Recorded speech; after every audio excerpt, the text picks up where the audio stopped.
Hi students, നമ്മളിന്ന് units and dimension എന്ന ചാപ്റ്ററിലുള്ള കുറച്ച് NCERT ക്വസ്റ്റ്യൻസ് ആണ് സോൾവ് ചെയ്യുന്നത്. അതിൽ ഒന്നാമത്തെ question, explain the statement clearly. To call a dimensional quantity large or small is meaningless without specifying a standard for comparison. In view of this, reframe the following statements wherever necessary. നമ്മൾ ഈ ചാപ്റ്ററിൽ പഠിച്ചിട്ടുണ്ട്, measurement is the process of comparing a physical quantity with standard value of the same kind, അല്ലേ? അതായത് ഒരു physical ക്വാണ്ടിറ്റിയെ measure ചെയ്യണമെങ്കിൽ അതിനെ ഒരു സ്റ്റാൻഡേർഡ് വാല്യൂ ആയിട്ട് കമ്പയർ ചെയ്യണം. ഓക്കെ, അത് ഫിസിക്കൽ ക്വാണ്ടിറ്റിയെ മെഷർ ചെയ്യുന്ന കാര്യത്തിൽ മാത്രമല്ല, എല്ലാ കാര്യത്തിലും അങ്ങനെയാണ്. നമ്മുടെ ലൈഫിൽ പോലും എന്ത് കാര്യങ്ങൾ ചെയ്യുമ്പോഴും നമ്മൾ കമ്പയർ ചെയ്യുന്നുണ്ട്, ശരിയല്ലേ? ഫോർ എക്സാമ്പിൾ, നമ്മുടെ മുന്നിൽ ഒരു വലിയ മരമുണ്ട്, അതിൻ്റെ ഉയരം വളരെ കൂടുതലാണെന്ന് പറയും. പക്ഷേ അത് നമ്മൾ അങ്ങനെ പറയുമ്പോൾ അതിന് തൊട്ടടുത്ത് തന്നെ വേറൊരു മരമുണ്ട്, അതുമായി കമ്പയർ ചെയ്തിട്ടാണ് നമ്മൾ പറയുന്നത് ഇതിന് ഹൈറ്റ് വളരെ കൂടുതലാണെന്ന്, ശരിയല്ലേ? അല്ലെങ്കിൽ വേണ്ട, നമ്മുടെ ലൈഫിൽ നമ്മൾ ഏതെങ്കിലും ഒരു ഡ്രസ്സ് എടുക്കാൻ പോവുകയാണെന്ന് വിചാരിക്കുക. അങ്ങനെ ഡ്രസ്സ് എടുക്കാൻ പോകുമ്പോൾ നമ്മളെന്താ ചെയ്യുക? നമ്മൾ സാധാരണയിൽ ഇപ്പോഴത്തെ ഒരു ട്രെൻഡ് വെച്ചിട്ടാണെങ്കിൽ നമ്മൾ ഏതെങ്കിലും ഒരു ഫിലിം കണ്ടു, ആ ഫിലിമിൽ ഏതെങ്കിലും ഒരു നടൻ നല്ല ഒരു ഡ്രസ്സ് ഇട്ടു എന്ന് വിചാരിക്കുക. അപ്പോൾ പിറ്റേ ദിവസം നമ്മൾ പർച്ചേസിങ്ങിന് പോകുമ്പോൾ എന്താ ചെയ്യുക? നമ്മൾ അതേ ഡ്രസ്സ് മനസ്സിൽ കണ്ടുകൊണ്ടാണ് സെലക്ട് ചെയ്യുന്നത്. അതുപോലത്തെ ഡ്രസ്സാണിത്, അതുകൊണ്ട് ഇതെടുക്കാം, ശരിയല്ലേ? അല്ലെങ്കിൽ വേണ്ട, ഒരു ഹെയർ കട്ട് ചെയ്യാമെന്ന് വിചാരിച്ചോ. ഹെയർ കട്ട് ചെയ്യുമ്പോൾ നമ്മൾ സലൂണിൽ പോയി കഴിഞ്ഞാൽ നമ്മൾ എന്താ പറയുക? എൻ്റെ മുടി ഈ രീതിയിൽ കട്ട് ചെയ്യണം. അപ്പോൾ അവിടെയും നമ്മൾ എന്താ ചെയ്യുക? നമ്മുടെ ഹെയർ കട്ട് ചെയ്യുന്നത് നമ്മൾ വേറൊരു ആളെ കമ്പയർ ചെയ്തിട്ടാണ്, അല്ലേ? വേറൊരാളുടെ ഹെയർ കട്ട് കമ്പയർ ചെയ്തിട്ടാണ് പറയുന്നത്, എന്നെ അതുപോലെ എൻ്റെ മുടിയും കട്ട് ചെയ്യാമോ എന്നാണ് ചോദിക്കുക, ശരിയല്ലേ? അപ്പോൾ അത് ഫിസിക്കൽ ക്വാണ്ടിറ്റിയെ മെഷർ ചെയ്യുന്ന കാര്യത്തിൽ മാത്രമല്ല, നമ്മുടെ ലൈഫിൽ ഏത് കാര്യമാണെങ്കിലും. ഉദാഹരണത്തിന് ഇപ്പോൾ പഠിക്കുന്ന സമയത്ത് നിങ്ങൾ ഏറ്റവും കൂടുതൽ അനുഭവിച്ചുകൊണ്ടിരിക്കുന്ന ഒരു പ്രശ്നമാണിത്, കമ്പാരിസൺ. ഉദാഹരണത്തിന്, നിങ്ങളുടെ വീടിന് തൊട്ടടുത്തുള്ള ഒരു കുട്ടിക്ക് നല്ല മാർക്ക് കിട്ടിയാൽ വീട്ടിൽ അച്ഛനും അമ്മയും പറയും, എന്താണ്? നീ തീരെയും പഠിക്കുന്നില്ല, കാരണം നിന്നേക്കാൾ മാർക്ക് ആ കുട്ടിക്കാണ് കൂടുതൽ. അവിടെയും കമ്പാരിസണാണ്, മനസ്സിലായോ? ഓക്കെ, അപ്പോൾ ലാർജ് അല്ലെങ്കിൽ സ്മോൾ, വലുത് ചെറുത് എന്ന് നമ്മൾ പറയണമെങ്കിൽ അത് നമ്മൾ വേറൊന്നുമായിട്ട് കമ്പയർ ചെയ്യണം. അങ്ങനെ കമ്പയർ ചെയ്തിട്ടില്ല എങ്കിൽ അത് മീനിങ്ലെസ് ആണ്, മനസ്സിലായോ? അപ്പോൾ ഇവിടെ പറഞ്ഞിരിക്കുന്നത് കുറച്ച് എക്സാമ്പിളുകൾ തന്നിട്ടുണ്ട്. അതിൽ ഏതൊക്കെ സ്റ്റേറ്റ്മെൻ്റ് ആണ് മീനിങ്ലെസ്, ആ മീനിങ്ലെസ് ആയിട്ടുള്ള സ്റ്റേറ്റ്മെൻറ്റിനെ നമ്മൾ കറക്റ്റ് ചെയ്യണം, മനസ്സിലായില്ലേ? ഓക്കെ, നമ്മൾ ഒന്നാമത്തെ നോക്കാം. Atoms are very small object. Atoms വളരെ ചെറിയ ഒബ്ജക്റ്റാണ് എന്ന് മാത്രമേ പറഞ്ഞിട്ടുള്ളൂ, അവിടെ കമ്പയർ ചെയ്തിട്ടില്ല. അതുകൊണ്ട് അത് തെറ്റാണ്, മീനിങ്ലെസ് ആണ്. A jet plane moves with great speed. Jet plane വളരെ വേഗത്തിൽ സഞ്ചരിക്കുന്നു. ഓക്കെ, അപ്പോൾ അവിടെയും കമ്പയർ ചെയ്തിട്ടില്ല, so it is also meaningless. Mass of Jupiter is very large. ജൂപ്പിറ്ററിൻ്റെ മാസ് വളരെ വലുതാണ്, അതും മീനിങ്ലെസ് ആണ്. Okay, the air inside this room contains a large number of molecules. ഈ റൂമിൽ എയർ മോളിക്യൂൾസിൻ്റെ എണ്ണം വളരെ കൂടുതലാണ്, അവിടെയും നമ്മൾ കമ്പയർ ചെയ്തിട്ടില്ല, അതും മീനിങ്ലെസ് ആണ്. അടുത്ത സ്റ്റേറ്റ്മെൻറ്റ് നോക്കൂ. A proton is much more massive than electron. അത് ശരിയാണ്, കാരണം അവിടെ പ്രോട്ടോണിൻ്റെ മാസിനെ ഇലക്ട്രോണിൻ്റെ മാസുമായിട്ട് കമ്പയർ ചെയ്തു, മനസ്സിലായില്ലേ? So it is A meaning full statement. അടുത്ത് നോക്കൂ. The speed of sound is much smaller than the speed of light.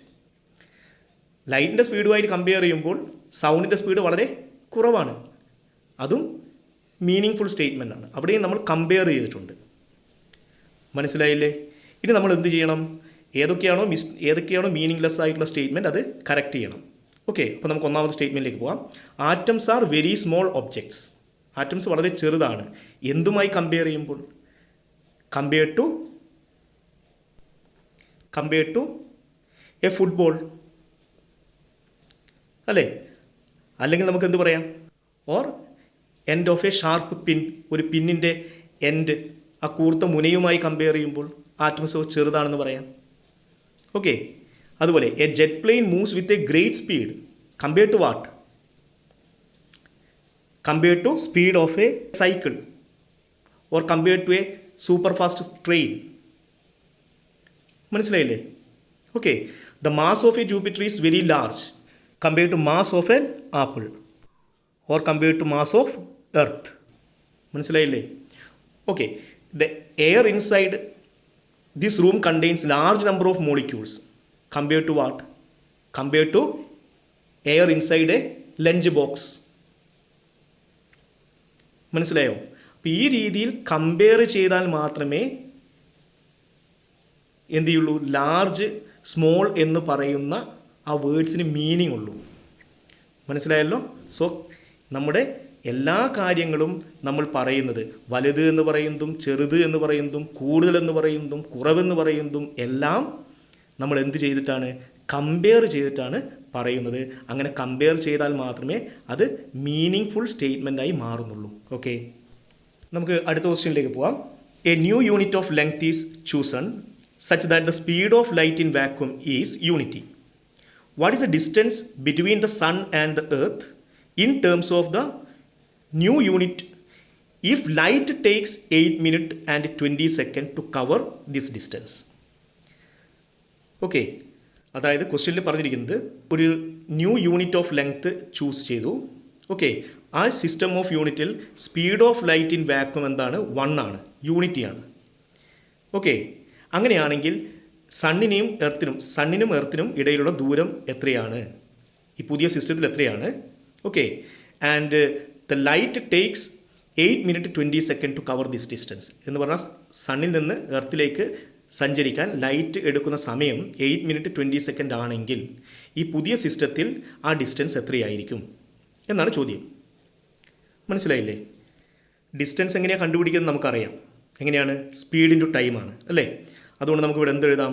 Distance between the sun and earth is equal to speed into time. ശരിയല്ലേ? അപ്പോൾ distance calculate ചെയ്യണമെങ്കിൽ നമുക്ക് സ്പീഡും അറിയണം ടൈമും അറിയണം. ഓക്കെ, പക്ഷെ നമുക്ക് പുതിയൊരു യൂണിറ്റ് തന്നിട്ടുണ്ട്. ഈ new unit speed of light എത്രയാണ്? 1 meter/second ആണ്. ശരിയല്ലേ? ഓക്കെ, ഇനി ഈ ഡിസ്റ്റൻസ് സഞ്ചരിക്കാൻ ലൈറ്റ് എടുക്കുന്ന സമയം എത്രയാണ് തന്നിരിക്കുന്നത്? Time is equal to 8 minutes 20 seconds. അപ്പോൾ അതിന് നമ്മൾ സെക്കൻഡിലേക്ക് മാറ്റണം. ഓക്കെ, 1 minute എന്ന് പറയുന്നത് 60 seconds ആണ്. So we can right 8 × 60 seconds plus 20 seconds അല്ലേ? അത് മൾട്ടിപ്ലൈ ചെയ്ത് ആഡ് ചെയ്ത് എന്ത് കിട്ടും? 500 seconds എന്ന് കിട്ടും. അപ്പോൾ ടോട്ടൽ ടൈം 500 ആണ്. ശരിയല്ലേ? So the distance between sun and earth D is equal to speed into time. Speed എത്രയാണ്? 1 meter/second. ടൈം എത്രയാണ്? 500 seconds. Second cancelled. So the answer is 500 meter. അപ്പോൾ പുതിയ സിസ്റ്റം ഓഫ് യൂണിറ്റിൽ നിങ്ങൾ ലൈറ്റിൻ്റെ സ്പീഡ് യൂണിറ്റി ആയിട്ട് എടുത്താൽ ഡിസ്റ്റൻസ് എത്രയാണ്? 500 meter ആണ്. മനസ്സിലായില്ലേ? നമുക്ക് അടുത്ത ക്വസ്റ്റ്യനിലേക്ക് പോവാം. A student measures the thickness of a human hair by looking at it through a microscope of magnification 100. He makes 20 observations and finds that the average width of the hair in the field of view of microscope is 3.5 millimeter.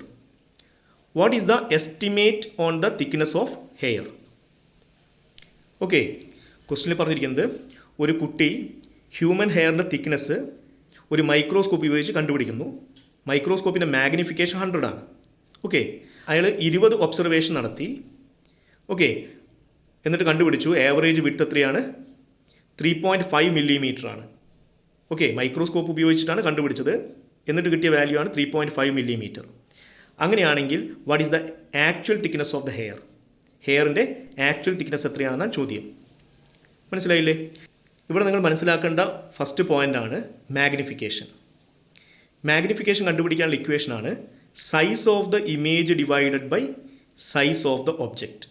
അതായത് ഇമേജിൻ്റെ സൈസിനെ ഒബ്ജക്റ്റിൻ്റെ size കൊണ്ട് divide ചെയ്താൽ നിങ്ങൾക്ക് എന്ത് കിട്ടും? Magnification കിട്ടും. മനസ്സിലായോ? ഇവിടെ നിങ്ങൾക്ക് മാഗ്നിഫിക്കേഷൻ തന്നിട്ടുണ്ട്.